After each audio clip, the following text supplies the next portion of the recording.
Assalamualaikum warahmatullahi wabarakatuh. Salam cinta BDK Palembang. Bersama saya Sri Rahayu dalam program Ngobrol Asyik Edukatif. Kali ini kita kedatangan tamu istimewa. Beliau merupakan Wideiswara Ahli Madya BDK Palembang. Kita sambut Bapak Muhammad Abdu MPDI. Selamat datang Bapak. Ya, terima kasih. Assalamualaikum Mbak Sri. Waalaikumsalam warahmatullahi wabarakatuh. Gimana Pak? Apa kabar Pak? Alhamdulillah sehat, semangat. Wah, luar biasa. Gimana Pak? Akhir-akhir ini kesibukannya apa Pak? Apakah masih melaksanakan pelatihan? Ya, tentu itu karena tugas pokok kita sebagai Wideiswara ya tiap saat ya kita harus melaksanakan tugas itu ya, mengajar, melatih dan mendidik. Baik Bapak. Untuk mengawali obrolan saya hari ini, saya teringat nih bahwa dahulu negara Jepang pernah porak-poranda nih Pak. Betul. Akibat dari Perang Dunia Kedua. Namun mereka dapat bangkit dengan memaksimalkan peran guru. Dan pada tahun 1966, negara Indonesia juga sempat mengekspor guru-gurunya ke negara Malaysia, dan bahkan Malaysia mengirim putra-putri terbaiknya untuk berguru ke Indonesia. Nah, kira-kira nih Pak, apakah ada hubungan antara guru dengan kemajuan sebuah negara, Pak? Ya, baik Mbak Sri. Kalau kita perhatikan, tidak ada satupun negara yang maju, pasti di sana ada sumber daya manusianya yang berkualitas. Betul sekali. Nah, sumber daya manusia yang berkualitas itu dari mana? Lahirnya dari pendidikan. Dan pilar utama di dalam sebuah pendidikan itu apa kira-kira Mbak Sri? Itu adalah guru. Nah, jadi kalau bahasa singkatnya bahwa guru itu punya peran yang besar terhadap kemajuan sebuah bangsa. Makanya negara yang menghargai jasa guru biasanya dia menjadi negara yang maju. Seperti yang tadi Mbak Sri bilang, Jepang, kemudian Malaysia, yang mereka sangat perhatian ya terhadap guru-gurunya. Oh baik Bapak. Nah itu kan kemarin nih pada tahun 66 Indonesia mengirimkan guru-guru terbaiknya ke Malaysia. Nah bagaimana menurut Bapak untuk di era sekarang nih Pak? Kalau sekarang kan kita bisa lihat nih Pak, malahan Malaysia lebih maju dan berkembang ketimbang Indonesia. Nah menurut Bapak bagaimana kualitas guru kita pada saat ini Pak? Secara akademik sebenarnya lumayan ya, sudah bagus karena memang sistem di pendidikan kita saat ini bahwa guru itu minimal sarjana, yaitu kualifikasi wajib bagi seorang guru adalah sarjana, dan hampir 99% saya kira guru-guru baik di sekolah maupun di madrasah itu sarjana. Tapi itu dilihat dari sisi akademisnya ya. Tapi dari kualitas kalau ini yang saya masih pesimis ya, karena ada perbedaan antara guru yang berada di kota dengan guru-guru yang berada di 3T katakanlah, misalnya daerah yang paling terjauh ya. Di sana karena mereka ini kurang memiliki kesempatan untuk mengupgrade pengetahuan mereka. Nah, disinilah barangkali kualitas guru kita itu masih rendah karena kesempatan untuk mengupgrade itu tidak terbuka dengan luas. Beda dengan guru-guru yang berada di kota. Kalau di kota mereka secara mandiri bisa mengikuti perkembangan, tapi teman-teman guru-guru yang berada di desa-desa itu mengalami kesulitan. Nah, inilah peran saya kira pemerintah bagaimana melayani guru dalam hal pelatihan guna meningkatkan kompetensi para guru-guru kita agar lebih maksimal sehingga kualitasnya ya bagus ya. Oh, luar biasa Pak, dari pembahasan yang Bapak sampaikan ini seperti Bapak sangat concern terhadap peningkatan pengajaran dari guru ya Pak. Salah satunya ini kita di atas meja kita ini ada buku Powerful Teaching, Jurus Dahsyat Mengajar di Kelas, dan satu lagi nih Pak, ada Bumbu-bumbu mengajar di kelas. Nah, kira-kira Pak, apa yang melatar belakangi Bapak membuat buku ini Pak? Oke, baik. Buku pertama yang saya tulis itu Powerful Teaching. Powerful Teaching ini sebenarnya lahir dari pengalaman mengisi pelatihan, baik pelatihan guru-guru maupun pelatihan siswa. Dari pengalaman-pengalaman itu saya bukukan karena saya pengennya begini. Ketika menerapkan prinsip-prinsip yang saya tuangkan di dalam powerful teaching itu, ternyata respon peserta pelatihan, respon siswa, respon para gurunya bagus. Nah, makanya saya tertarik untuk membukukan itu sehingga bisa dinikmati juga oleh para guru. Dan harapannya dengan buku ini para guru semakin semakin baik ketika masuk ke dalam kelas, ya. Semakin ditunggu-tunggu kehadirannya oleh siswa di kelas dengan menerapkan prinsip-prinsip yang ada di dalam buku Powerful Teaching itu. Luar biasa. Ini kalau saya tadi baca sekali lewat Pak, ini kan ada powerful teaching dan bumbu-bumbu mengajar di kelas. Nampaknya powerful teaching ini adalah part satunya dan ini adalah pengembangannya ya, seperti itu ya Pak? Iya, betul Mbak Sri.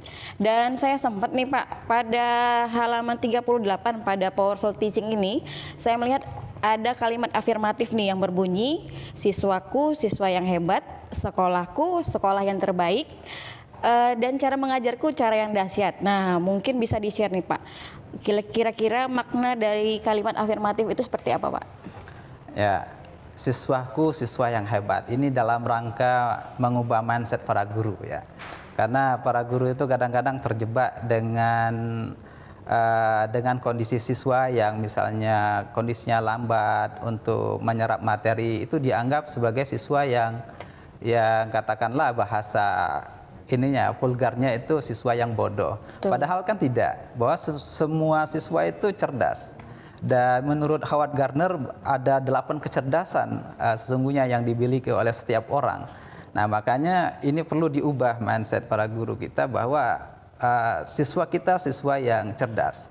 Makanya di sana guru saya ajak untuk selalu mengafirmasi dirinya bahwa ketika melihat siswa di kelas, ya siswanya hebat. Ya, hebat dengan segala potensi yang ada pada diri mereka. Itu siswa hebat. Karena kalau sudah punya mindset yang positif terhadap siswa, nanti akan melahirkan tindakan yang positif juga. Akan beda ketika masuk ke kelas 2A katakanlah, yang di sana kumpulan anak-anak yang cerdas, dengan misalnya di kelas 2D yang paling akhir itu yang kumpulan anak-anaknya mungkin lambat. Nah, itu akan ada perbedaan perlakuan guru ketika masuk di kelas 2A dan 2D. Nah, makanya di situ, di buku itu saya mengajak para guru, ayo kita ubah mindset kita, bahwa semua siswa kita cerdas. Betul. Ya, sesuai dengan kecerdasannya masing-masing. Lalu kemudian saya mengajak juga di buku itu mengubah mindset para guru bahwa sekolahku sekolah yang terbaik. Karena ini Mbak Sri ya, teman-teman kadang-kadang banyak yang curhat juga karena dia sekolahnya minim fasilitas, kemudian berada di pedesaan. Itu merasa pesimis, nggak mungkinlah kualitas pembelajaran itu bisa terjadi dengan kondisi yang seperti itu. Nah, maka saya katakan dengan teman-teman saya itu, katakan bahwa tidak kualitas pembelajaran itu bisa terjadi di mana-mana. Coba kalau kita lihat sekarang ada trennya misalnya sekolah alam, bahkan di bawah pohon pisang pun ya pembelajaran itu bisa berkualitas tergantung bagaimana guru mengemas pembelajaran itu. Maka dari situ saya cantumkan di buku itu mengafirmasi para guru bahwa sekolah kita sekolah yang terbaik meskipun kondisi fasilitasnya yang sangat minim. Lalu yang ketiga, cara mengajarku cara yang dahsyat. Ini yang penting ya, cara mengajar yang dahsyat. Ya, bukan cara yang biasa Mbak Sri. Kalau dahsyat itu pertama ya harus dengan persiapan. Harus dengan persiapan, kemudian persiapannya matang ya. Semuanya disiapkan baik dari sisi materi maupun dari sisi strategi. Ya, di mengajar dahsyat itu paling tidak ada 5 yang bisa dilakukan oleh para guru. Ya, 3 yang terkait langsung dengan di kelas, 2-nya terinternalisasi dalam diri para guru.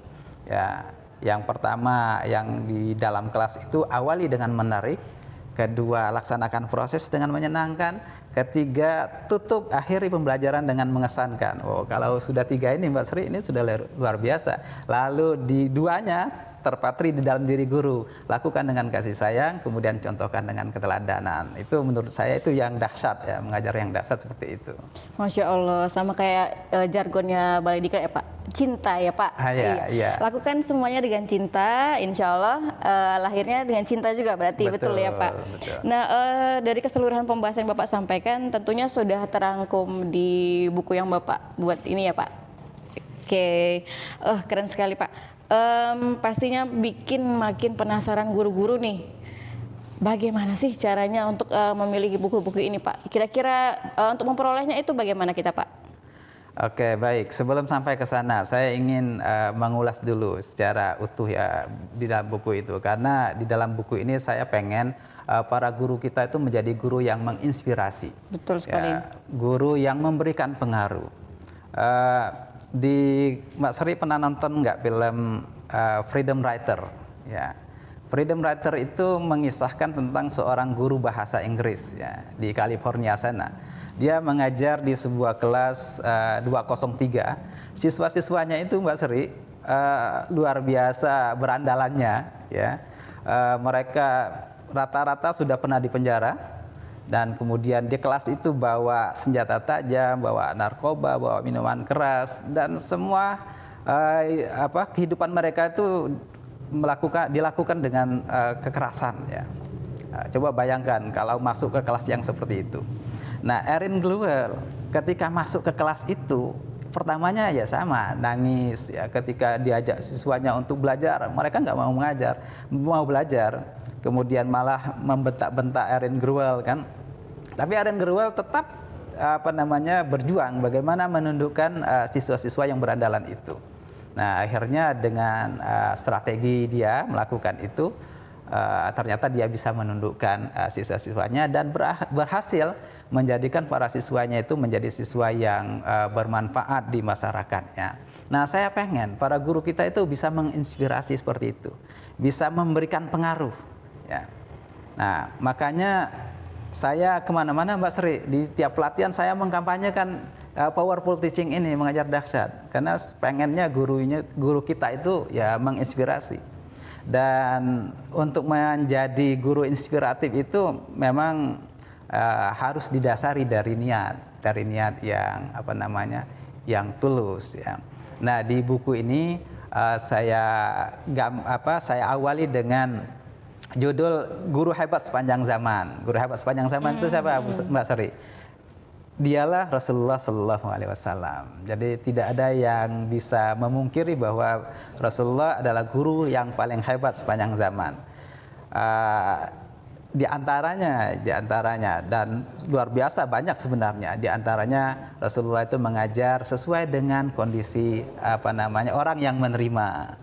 Ya, kemudian mengajar dengan kasih sayang dan mengajar secara bertahap dengan contoh ya, begitu Rasulullah. Nah, saya awali dari sana dulu agar agar para guru bisa bercermin kepada sosok yang paling ideal sehingga nanti bisa menerapkan di dalam keseharian dia sebagai guru. Jadi di awal dari itu. Kemudian setelah itu di bab berikutnya saya mengajak para guru untuk merefleksi sih barangkali nanti ke depan kita ini mau dikenang sebagai apa. Ya, karena jujur saja guru siswa-siswa itu kan kadang mengenang gurunya, wah dia killer, wah guru itu gurunya tidak bersahabat. Guru yang mungkin Mbak Sari masih ingat nggak dengan gurunya dulu ketika di SD? Kalau di SD ya, kalau zaman kita dulu ya, kalau ada kesalahan ada papan tulis diketok sama guru. Jadi itu memang ilmu yang disampaikan itu nyerap ke kita. Cuman metode pembelajaran mereka menyampaikan itu melekat ke kita sampai sekarang ya Pak. Betul. Jadi metode guru untuk menyampaikan ke peserta didik itu mempengaruhi dari ilmu yang akan diserap oleh peserta, seperti itu ya Pak. Ada pengalaman dilempar oleh guru? Alhamdulillah saya murid yang baik Pak. Saya murid yang baik, alhamdulillah. Nah, balik lagi nih Pak, nanti para pemirsa BDK TV nungguin nih. Ini kalau mau dapetinnya itu gimana caranya Pak? Wah, ini kayak nggak sabar Mbak Seri ya. Saya belum sampai ke sana, justru saya pengen ini dulu supaya guru kita tahu bagaimana sih cara menjadi guru inspiratif itu ya. Pertama kita tentu bercermin kepada Rasulullah, kemudian kita melihat diri kita, posisi kita ini pengennya dikenang sebagai apa oleh siswa nanti ke depan. Lalu mengubah mindset. Kemudian melaksanakan ini yang 5 strategi tadi ya, mengawali dengan menarik, melaksanakan proses menyenangkan, lalu tutup pembelajaran dengan mengesankan, kemudian contohkan dengan keteladanan dan lakukan dengan kasih sayang. Itu trik-trik. Kalau itu dilakukan, Mbak Sri, dilakukan oleh para guru-guru kita, saya yakin siswanya akan selalu menunggu kehadiran guru di kelas. Betul. Ya, saya punya anak bungsu ya, ketika di malam hari itu sudah siap-siap menyiapkan pelajarannya. Semangat dia menyiapkan pelajarannya, Mbak Sri. Ketika ditanya, kenapa kamu semangat sekali untuk sekolah besok? Apa jawabannya? Jawabannya menarik, karena dia pengen ketemu dengan gurunya. Nah, menurut saya, guru-guru kita itu harus seperti itu. Ditunggu kehadirannya oleh siswanya. Bahkan siswa itu sebelum datang, dia sudah berharap ingin bertemu dengan gurunya. Itu guru yang inspiratif. Dan semuanya itu saya kemas di dalam buku itu, Mbak Sri. Nah, tadi ya katanya bagaimana cara memilikinya. Iya, ini ya. Saya udah penasaran nih Pak. Saya baru baca bukunya itu, baru buku yang Powerful Teaching ya Pak. Ya. Itu udah menarik sekali, dan ketika bertemu Bapak saya baca-baca sedikit nih terkait bumbu-bumbu mengajar di kelas. Di sini udah dikasih contoh untuk ice breaking, bahkan ini kan bisa selain guru yang pakai nih, bisa juga kita widya suara kan, ya, ataupun kami selaku panitia dari Balai Diklat kan bisa membuat bumbu-bumbu untuk mengaktifkan kelas dengan ice breaking yang Bapak sampaikan. Jadi di mana nih Pak? Kami penasaran, saya penasaran loh. Di mana ini Pak? Ya, kalau mau dapatnya. Baik. Ya, bagi teman-teman guru ya di mana saja berada yang pengen memiliki itu ya bisa datang ke kantor BDK Palembang ya, karena saya bertugas di kantor Balai Diklat Keagamaan Palembang, bisa temui langsung. Dan ini memang tidak dicetak oleh penerbit kemudian disebarkan oleh penerbit. Jadi saya cetak sendiri, kemudian saya yang mendiskusikan sendiri ya. Jadi 2 buku, yang pertama Powerful Teaching secara umum, kemudian bumbu-bumbu mengajar di kelas, itu implementasi dari teori yang ada di Powerful Teaching itu. Luar biasa. Ini kalau kita teruskan nggak putus-putus nih Pak pembahasannya, karena terkait Balai Diklat juga kan keseharian itu memberikan pelatihan ya Pak kepada peserta-pesertanya. Baiklah Pak, untuk penutup nih Pak, boleh nggak Pak dibagiin kalimat afirmatif yang bisa menyemangati guru-guru baik yang di 3T ataupun guru-guru yang di lokasi yang memungkinkan nih, karena kalau untuk 3T tentu kita akan berikan semangat lebih ya Pak. Kalau di daerah yang kayak kita di kota dan untuk akses ke pelatihan dan lain-lain lebih mudah, itu kan juga harus dikasih kalimat afirmatif Pak, karena nanti takutnya aku kan mudah nih dapat pelatihan, jadi nggak usah gitu semangat banget kan. Nah, kira-kira apa Pak kalimat afirmatifnya? Baik, untuk teman-teman para guru di mana saja berada, selalulah berikan yang terbaik untuk siswa kita. Karena kita ini mau dikenang seperti apa oleh siswa kita 15 tahun, 20 tahun yang akan datang, tergantung dengan apa yang kita berikan saat ini. Kalau kita memberikan yang terbaik untuk siswa kita, maka insya Allah nanti ke depan kita akan dikenang sebagai guru yang menginspirasi bagi siswa-siswa kita saat ini. Luar biasa. Terima kasih banyak Bapak. Baik, sama-sama. Kami dari tim BDK TV sangat berterima kasih atas kehadirannya dan meluangkan waktunya di sela-sela kesibukan ya Pak. Terima kasih sekali lagi Pak. Sehat selalu. Baiklah, sahabat religi yang penuh cinta, bagi yang mau merequest tema podcast yang akan datang, boleh mengisi kolom komentar di bawah ini ya. Dan jangan lupa subscribe dan like channel YouTube BDK TV. Saya Sri Rahayu, salam cinta BDK Palembang. Wassalamualaikum warahmatullahi wabarakatuh. Waalaikumsalam warahmatullahi wabarakatuh.